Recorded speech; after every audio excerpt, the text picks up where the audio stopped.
कान अच्छा बन जाए संतोष मिलेगा, पुत्र संतान बहुत अच्छी हो संतोष मिलेगा, लेकिन धन चाहे जितना इकट्ठा हो जाए लेकिन संतोष मिलने वाला। और आप आदरणीय श्री जगमोहन पांचाल जी, इनकी ओर से एकादश पुत्रोद्राय भार्गव श्री परशुराम जी के चरणों में साधुवाद। किसी कवि ने कहा है जैसी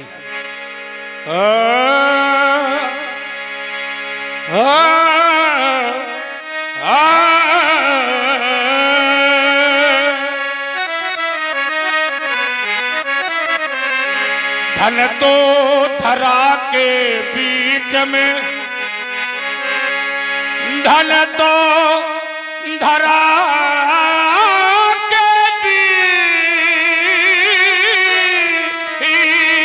बीच में, सबका धरा रह जाएगा, पशु भी बंधे रह जाएंगे, जब अंत का दिन आएगा। बड़ा धन है, पशु भी बंधे रह जाएंगे, जब अंत का दिन आएगा। किसी ने कहा है नारी लगे प्यारी तुम्हारी, सब देखती रह जाएगी, जिस देह पर तू गर्भ करता वो धूल में मिल जाएगी। वैभव तुम्हारा इस जगत में काम कुछ ना आएगा। बहुत बड़ा परिवार बनाया, बहुत बड़ा झमेला, बहुत बड़ा परिवार बनाते हैं लोग, बहुत बड़ा परिवार बनाया, बहुत बड़ा झमेला, अंतिम में सब तोड़ ताड़ कर उड़ता हंसी अकेला। क्यों? और क्योंकि पत्नी साथ देगी तो केवल मकान तक, परिवार के सब लोग चलेंगे तो इस मसाल तक, बेटा हक निभाएगा, बेटा हक निभाएगा तो केवल अग्नि दान तक। और ये समाज के साथ, समाज अगर साथ देगी तो केवल शमशान तक। इसके तो आगे और भजन ही मिलेगा, भजन के बिना तू अधूरा रहेगा, इसके तो आगे। और आप आदरणीय श्री अनाड़ी राजपूत जी, इनकी ओर से 50 पुष्पोद्राय दोनों महान भावों के चरणों में और 20 पुष्पोद्राय गुल्लू बिट्टू यादव दोनों महान भावों के चरणों में सादर समर्पित है। साधुवाद। एक प्यासा व्यक्ति रास्ते पर जा रहा था, मैंने पूछा कहाँ जा रहे हो? उसने कहा मुझे प्यास लगी है। मैंने कहा कहाँ जाओगे? उसने कहा मुझे पनघट की याद आती है। एक लज्जावान व्यक्ति जा रहा था, मैंने पूछा तुम कहाँ जा रहे हो? उसने कहा मुझे घूंघट की याद आती है। एक असहाय वयोवृद्ध व्यक्ति जा रहा था, मैंने पूछा तुम कहाँ जा रहे हो? उसने कहा जिंदगानी घट गई, अब समय निकल गया, अब मुझे रोज मरघट की याद आती है। मैं उसी नदी के किनारे पहुंचा जहां प्यासा व्यक्ति पानी को पी रहा था। मैंने कहा इसी का नाम है पनघट। थोड़ी देर बाद मैंने देखा एक मेला आ रहा था, मेले में लोग आ रहे थे, उन लोगों में 4 जनों के कंधे पर कोई आ रहा था। आवाज आ रही थी राम नाम सत्य है, बोलो मुक्ति है। वहां मेला उसी नदी के किनारे आया जो प्यासा व्यक्ति जहां पानी पी रहा था, जिस समय लकड़ियों पर सजाया गया और उसे नहलाया जा रहा था, तो मैंने कहा जब ये पैदा हुआ था संसार में तो इसका पहला स्नान दूसरों ने करवाया था, अब ये संसार को छोड़ करके जा रहा है, इसका अंतिम स्नान दूसरे ही करवा रहे हैं, करवाएंगे। उस कवि ने कहा, क्या कहा व्यास जी? प्यास लगती है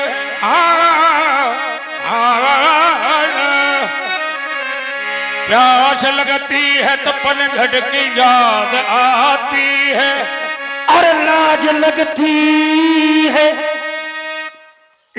लाज लगती है तो घूंघट की याद आती है। जब जिंदगानी घटती है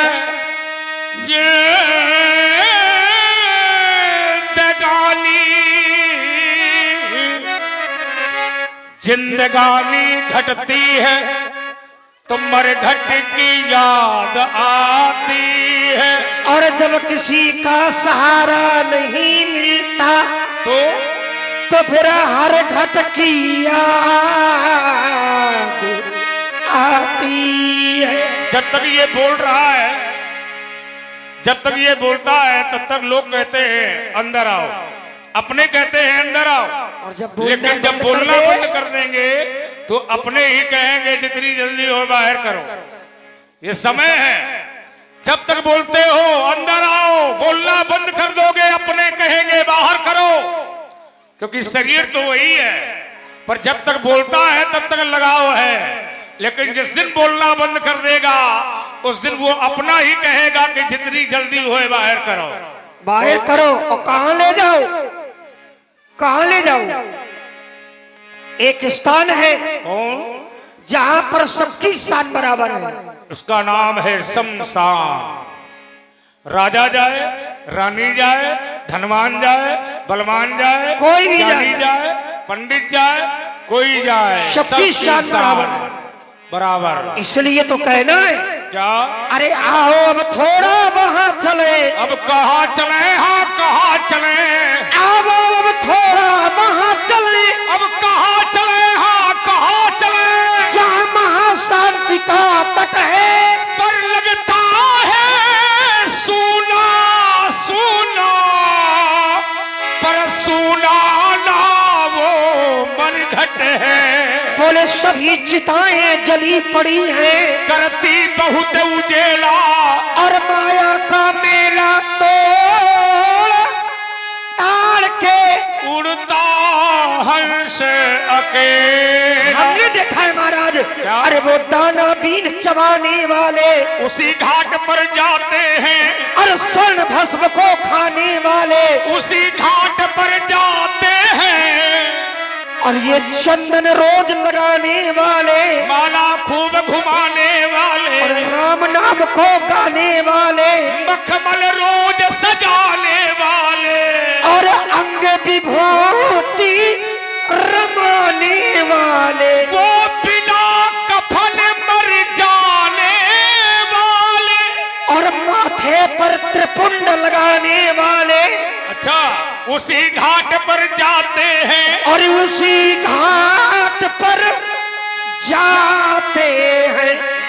नाड़ी जब छूट गई नर की, तो ये है परिजन प्रियजन इतना ही कर पाए थे।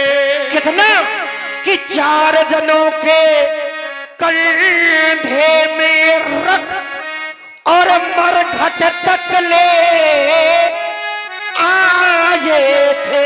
जिस समय मरघट में शरीर पहुंचता है व्यास जी, जिस समय शरीर मरघट में जाता है तो वहां पर व्यक्ति पूछता है ये कौन है, कहां से आया है। पहले नहीं पूछा जाता था लेकिन अब पूछा जाता है कौन है ये, धनवान, हाँ कहां से आया है, कोई बलवान, कोई ज्ञानी, कोई पंडित, कोई राजा, कोई रानी, कौन है ये। तो कवि कहता है धनवानों के बलवानों के ये है बड़े बड़े ये बेटे हैं। महाराज चाहे जितने बड़े हो जाए, किंतु अंत समय आने पर वो चित हो करके ले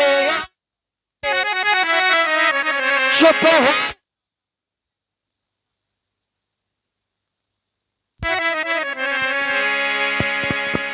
चुप हो कर के लेते हैं। किसी ने कहा ये बोलता नहीं है, ये पहले बोलता था। इसके पास इतना धन था, इतना धन कि इसके सर में दर्द होता था तो वैद्य इसके घर में आता था। लेकिन अब ये मर गया, अब ये बोल नहीं सकता। इसका धन कहाँ है, कहाँ है वो वैद्य? अब इसके सर में दर्द होगा तो कौन सा वैद्य आएगा? सह न सके सर दर्द कभी, उपचार बहुत करवाए। अरे आ गया समय चलने का, धनवंतर कामो नया। ये चिता जल रही थी, कवि ने देखा चिता तो जल गई, बचा क्या? राखी बची। तो कवि ने अपनी कलम उठाई और राखी को देखकर मानव के जीवन में एक उपहास कर दिया। उपहास क्या कर दिया? और ध्यान दे, यहाँ पे हमारे आदरणीय श्री महेश विश्वकर्मा जी, इनकी ओर से 20 पुष्पोद्राएं दोनों महानुभाव के चरणों में साधुवाद। किसी कवि ने, किसी कवि ने, व्यासी, किसी कवि ने इस शरीर पर कस कर पिंडे किया है। किसी कवि ने इस शरीर पर और जम करके उपहास किया। कल चल की राखी को देखो,